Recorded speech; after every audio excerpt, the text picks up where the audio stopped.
এখানে পরীক্ষিত প্রশ্ন করলেন, আচ্ছা প্রভু, প্রভু কি অসুরদেরও উদ্ধার করেন? ভগবান তখন শ্রী শুকদেব প্রভু উত্তর দিচ্ছেন, ভগবান কখনো বিচার করে না যে এটা পশু পাখি, এটা অসুর, এটা দৈত্য, এটা মানব। ভগবান এটা দেখে না। শুধু ভগবানের সঙ্গে একটি সম্পর্ক তৈরি করতে হয়। খুব মন দিয়ে শুনবে। ভগবানকে যদি পেতে চাও, ভগবানের সঙ্গে একটি সম্পর্ক তৈরি করতে হবে। কি তৈরি করতে হবে? আর সম্পর্ক কেমন করে হয়? কামাহোদয়াস ভয়াত স্নেহাত यथा भक्तिर्स्वरे मलः आवेश तदहं मित्वा बहवस्तदबिम्ब।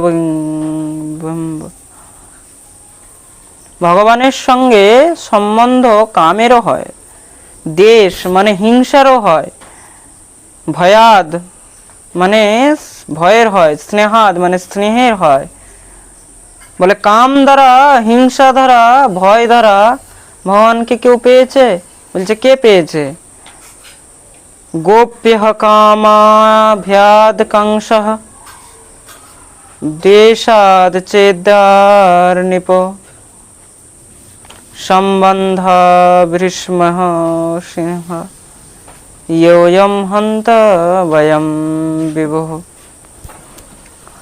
বলে কামের দ্বারা গোপ্যেহ কামাদ মানে গোপীগণ কামের দ্বারা পেয়েছে, ভয়াদ কংসঃ কংস ভয়ের দ্বারা পেয়েছে, দ্বেষাদ পাল ভগবানকে হিংসা করে পেয়েছে। এই শিশুপালকে, এই শিশুপাল ছিল হিরণ্যকশিপু। একটি প্রশ্ন করলেন যে হিরণ্যকশিপুর উদ্ধার করতে ভগবান নৃসিংহ রূপ ধরে অবতার নিয়েছিলেন। আমি সেই নৃসিংহ চরিত্র শ্রবণ করতে চাই। নৃসিংহ নামের যে অনেক মহিমা রয়েছে। আপনার যদি কোনো প্রকারের কোনো ভয় থাকে, ভূত প্রেত পিশাচশ্চ রাক্ষসাশ্চ দানবৈ তন দৃষ্টাৎ প্লায়ন্তে দেশাৎ ধ্রুবম। কোনো প্রকারের কোনো যদি ভয় থাকে, তখন জয় নরসিংহ, শ্রী নৃসিংহ, জয় নৃসিংহ এইসব শব্দ যখন আপনি উচ্চারণ করবেন, নৃসিংহ ভগবানের আহ্বান করবে, তখন সঙ্গে সঙ্গে আপনার দূর দূর থেকে এইসব জিনিস নষ্ট হয়ে যাবে। তদ্রূপ নৃসিংহ কবচেরও মহিমা রয়েছে। নৃসিংহ যজ্ঞ, আমাদের যে পাঠের মধ্যে যজ্ঞ হয়, কি হয়? ভাগবত যজ্ঞ। এরকম যজ্ঞেরও অনেক মহিমা রয়েছে। যজ্ঞের মধ্যেও যে যেইভাবে অংশগ্রহণ করবে, যে যতটা অংশগ্রহণ করবে, সে ততটা ফল পাবে। কে ভাই হলেন হিরণ্যকশিপু। যখন ভগবান হিরণ্যাক্ষের অবতার, হিরণ্যাক্ষের বধ করে দিলেন, তো ভাইয়ের প্রতিশোধ নেওয়ার জন্য ব্রহ্মা তপস্যা করেছেন হিরণ্যকশিপু। ঘোর তপস্যা করাতে ব্রহ্মা প্রসন্ন হয়ে দর্শন দিলেন, আমি তোমার উপরে অত্যন্ত প্রসন্ন হয়েছি, তুমি বর চাও। বরদোহম অনুপ্রাপ্তম প্রিয়তাম প্রিপ্সিতম বরহ, বর চাও। হিরণ্যকশিপু বললেন, তাহলে এমন বর দেন হে পিতামহ, আমি যেন অমর হয়ে যাই। ব্রহ্মা বললেন, সে তো সম্ভব নয়, অমর তো আমিও নই, অমর আমিও নই। তুমি অমরত্ব ছেড়ে যা চাইবে তাই দেব। ঠিক আছে পরমপিতা, তাহলে এমন বর দিন যেমন আমাকে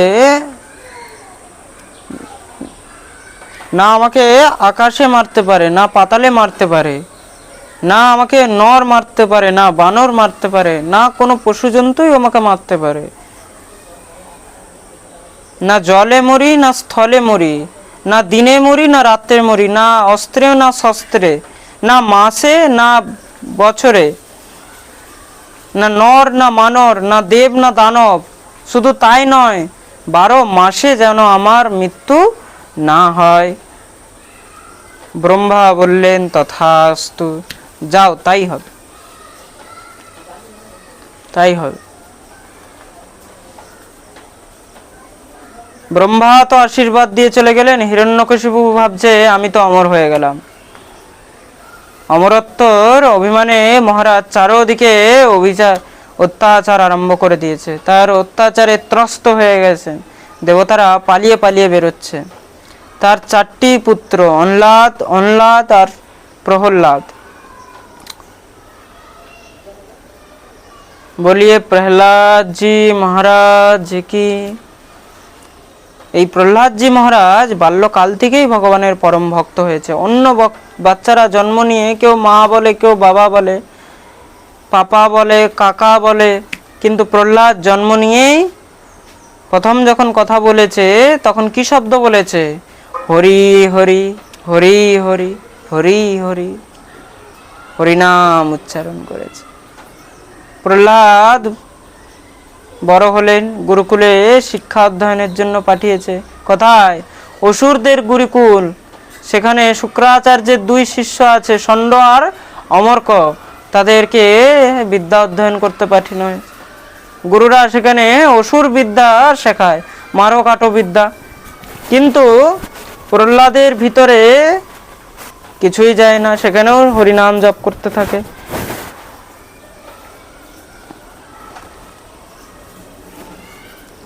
ষণ্ডামর্ক খুব করে মহারাজ বলে, ভিতরে আর ঢোকে না কেন? কলসি তো আগে থেকে ভরা আছে, তাতে যতই জল দাও গড়িয়ে পড়ে যাবে। প্রহ্লাদ তো ভিতর থেকে কৃষ্ণ ভক্তি দিয়ে ভরে রয়েছে। আহা, কৃষ্ণ নাম, হরিনাম ছাড়া আর কিছু বোঝেই না। পিতা তাকে কোলে উঠিয়ে নিয়ে বসেছে, গুরুকুল থেকে আসা। একদা সুররাজ পুত্রম অঙ্কমারূপকপান পাণ্ডবম তপ্রচ্ছ তক্ততাম বৎস মন্যতে সাধয়দ ভবা। হে বৎস, তুমি গুরুকুলে কি শিখলে? যেটা সব থেকে ভালো, সেটা শ্রেষ্ঠ কথা, তুমি সেটা আমাকে শোনাবে। প্রহ্লাদ বলেন, বাবা, এ সংসারে শ্রেষ্ঠ কথা হলো, ভালো আর শ্রেষ্ঠ কথা হলো হরিনাম।